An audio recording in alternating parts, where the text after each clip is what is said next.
So anyways, there's a fork in the road right here past First Camp. We just came from this way. If you stay along the right, it takes you to the waterfalls, the big ones. This place is definitely prone to flooding, but it is gorgeous up here. As long as you're smart about it and definitely look for falling rocks, you should be okay.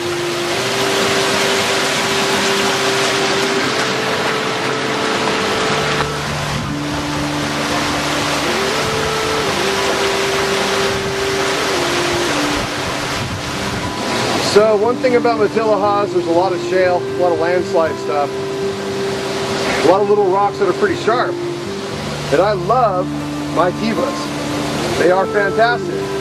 But the Achilles heel of these shoes is almost literally that. As you're going along, hopping on rocks and stuff, going through shale and sand, you end up getting a million little sharp shards in your shoes, cut up your feet and whatnot. So I do prefer to wear them over my boots generally, especially because we're hiking through water down here in Ventura area. But man, I could have lived without half the cuts on my feet sometimes.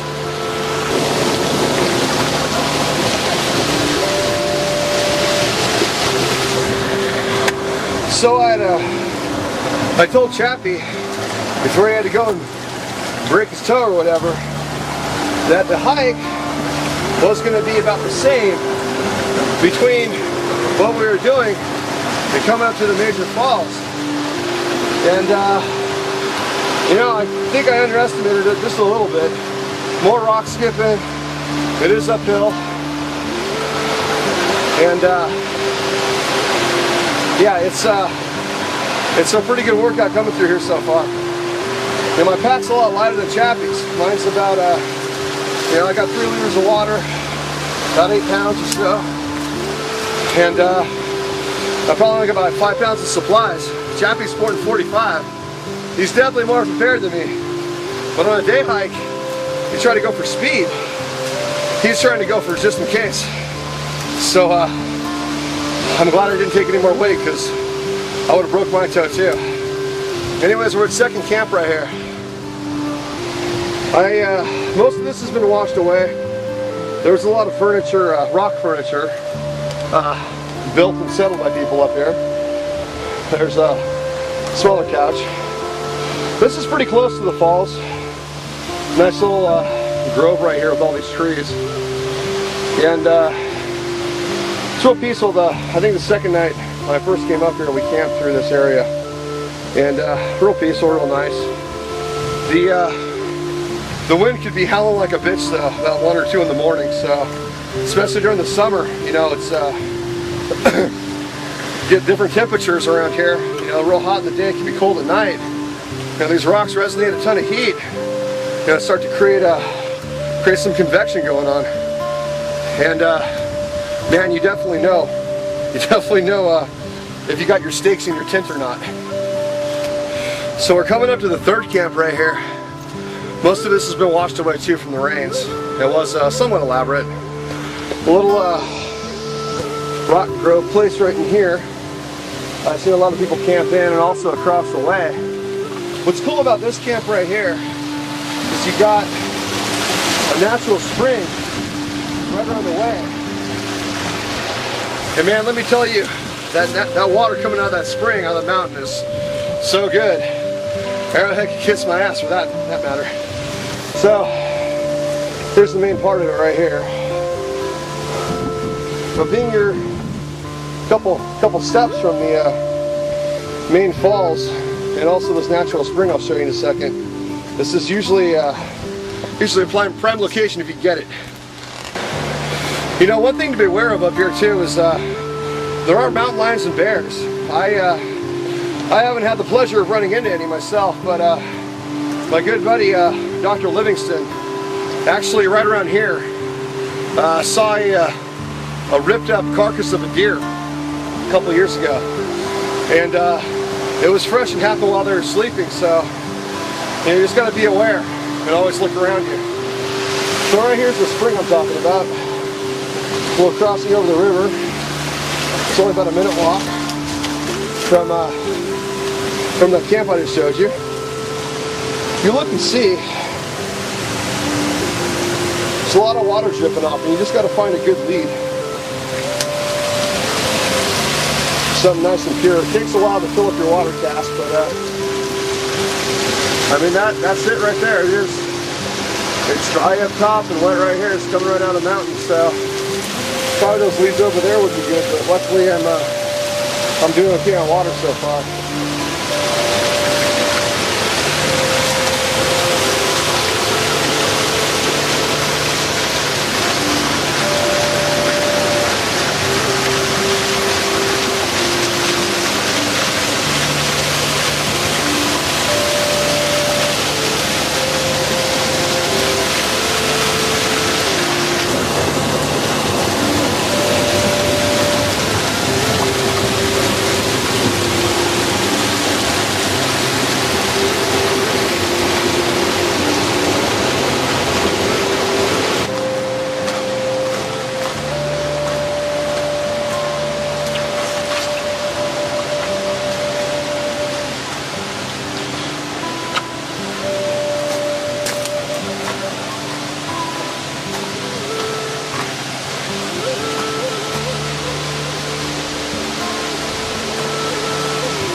So here we are.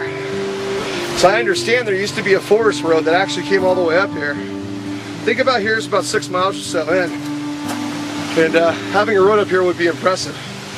But check this out.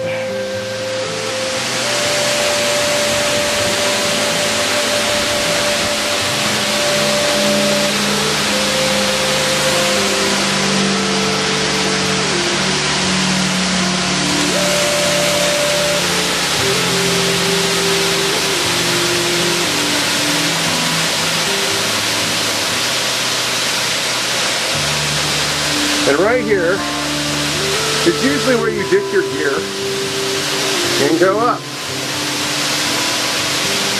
So, well, being I came all the way up here to climb a rope, I guess I will.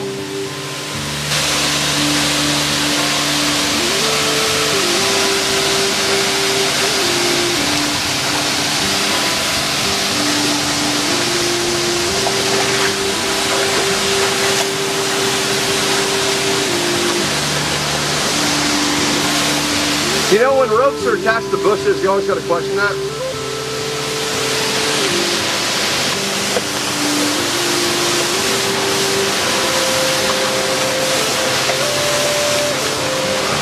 Oh, I guess I won't be filming this. Rope 1 complete. I hate these plants.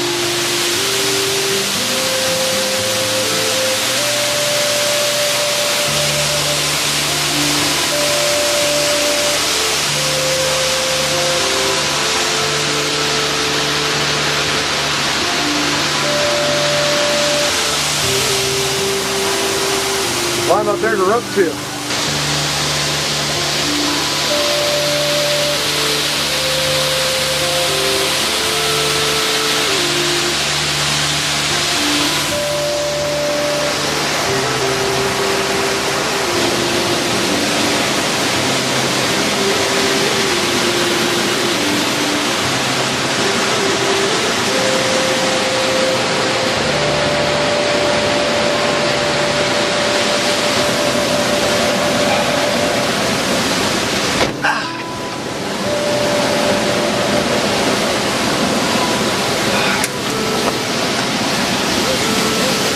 So those waterfalls I just showed you, this is on top of them.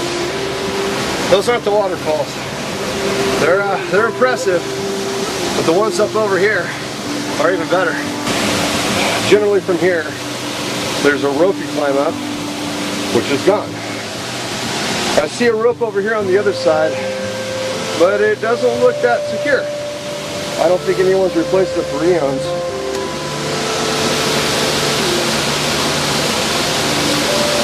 There they are. There's a really big swimming hole up there too, which I don't know about getting to.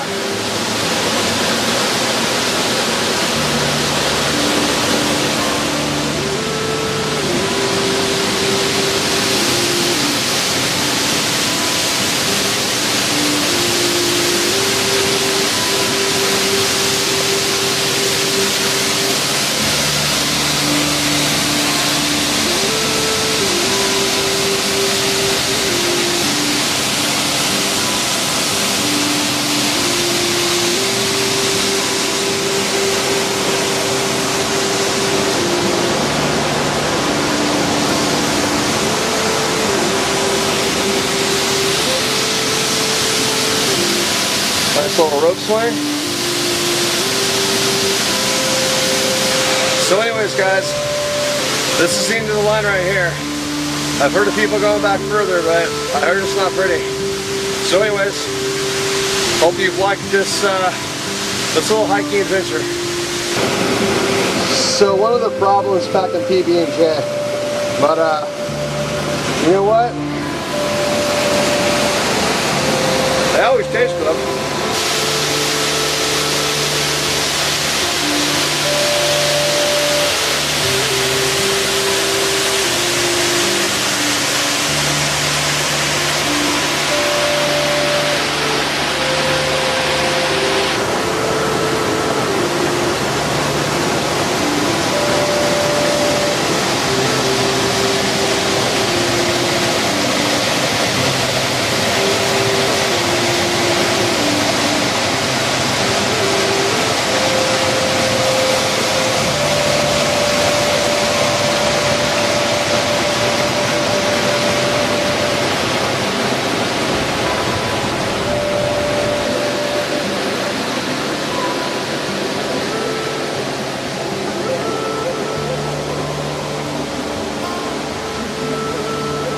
Sure I got no spit in my.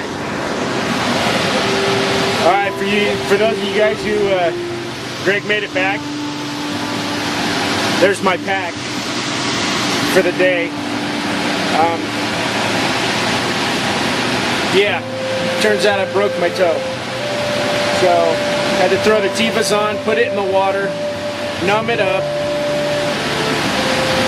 set it, tape it, and then stuff it back in my boot so we can make the hike down. So, you still got that thing out? Greg's using his MSR filter right here. Never been home without it. It's light, it's efficient. I'm a fan. You know, I was really amazed to see how small the filter. That's got to be a free filter that's floating in the water. I think it is. It's supposed to be good for like 1,000 liters or something like that. Yeah. You switch it out. I don't know about the main pump.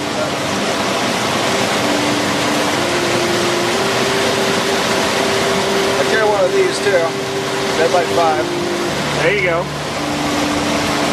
It's been used more than it hasn't been for pressing things and stuff. I'm liking the bandana, dude. Oh, it's hot. Sweat was pouring down on the way up. It's a little bit uphill. It's a lot of rocks. I left the blue one at home and I went with the bloods, so I brought the red. And of course, with Sham Wow, it's Shamtastic. Are you watching this camera guy? Now you know why Greg's our go-to guy for camera stuff.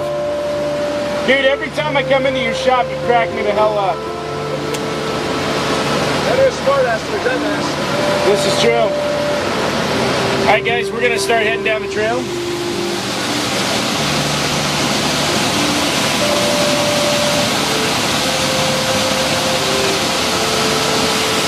You know, really, if you gotta snap a toe, isn't a better place to do it? I got to sit back on a rock and relax. But now the hike.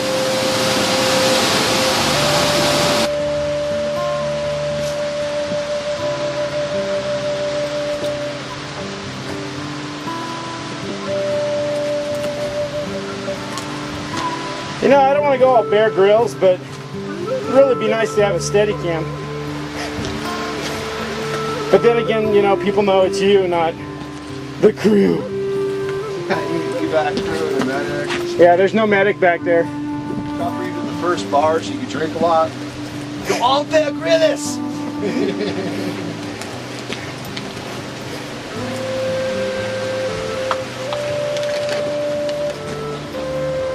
Yeah, there's something about like Survivor Manhunt movies that's always cool. Yeah. Did you see that movie 172 Hours? No, I didn't. Or whatever it is. I really should. I think that guy was an idiot. But hey, you know, lost his arm, made some millions. I'd rather have my arm fixed. You and me both. That guy broke every rule of survival. Didn't tell anybody where he's going. Didn't have an escape route. Didn't tell people, hey, if I'm not back by this time, come looking for me. You always got to have your plan with something. Exactly. My wife has always got mine on my phone. Always leave it. And if we're going on, you know, like the week-long survival trips, I always log it with search and rescue. So, oh, hell yeah. That's what I want to do. If they don't get a call from me, they come get my butt. Did we come through there? We did, huh?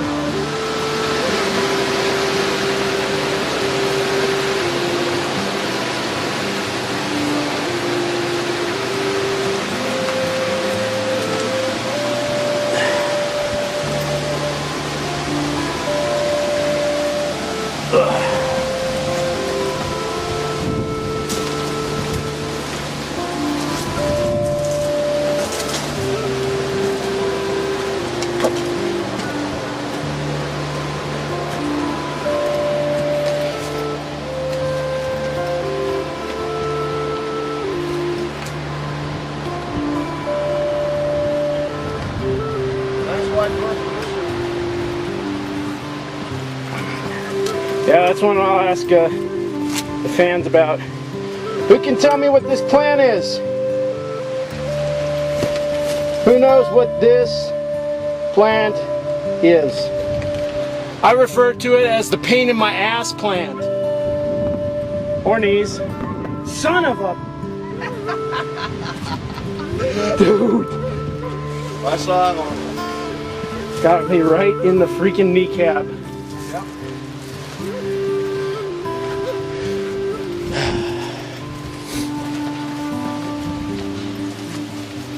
There's a reason the CMAS used to use those for giving tattoos, though. Yeah, because they go deep.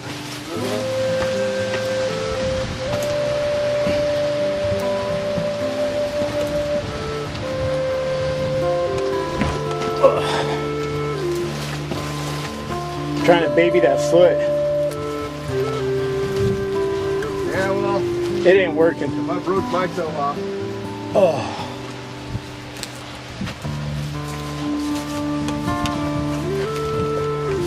I thought you had to throw me on that 1,000-pound back of yours.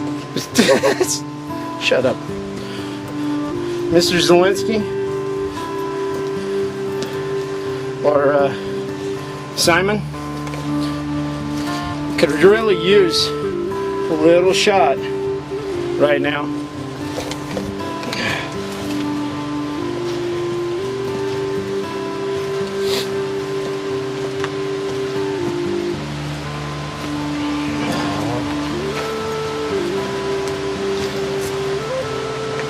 Yeah, let's see if we can run across water again coming up. Yeah.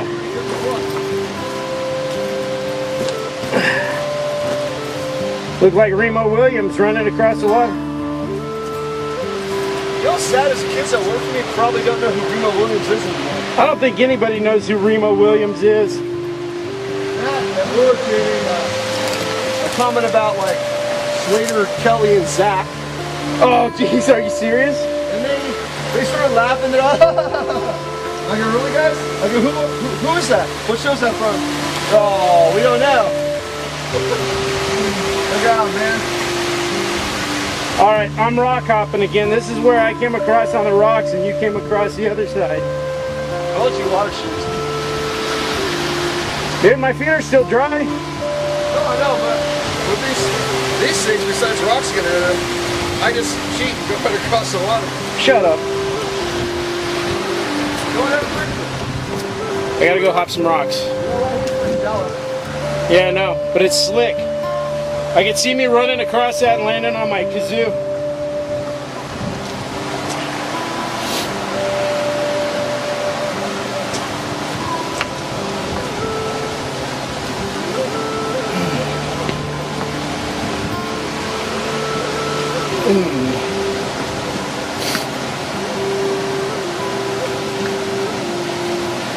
See, you came back totally different than the way you went out.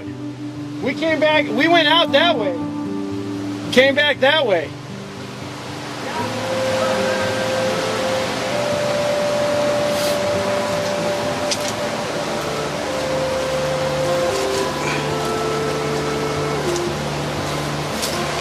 Alright, I gotta go on the rocks, so I'll get you guys some video in a minute. Alright guys, does anybody know what this plant is? I'll try to get it in the shade so you can look at it.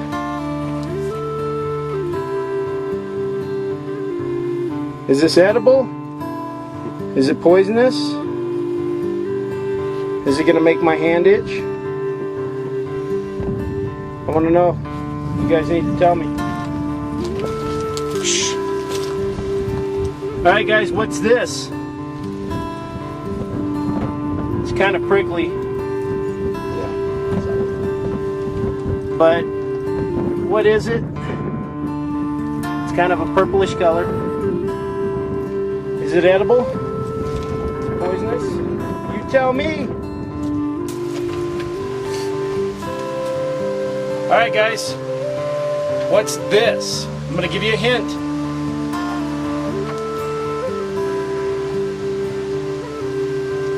Oh, I tasted it that time. Mm-hmm. Highly edible.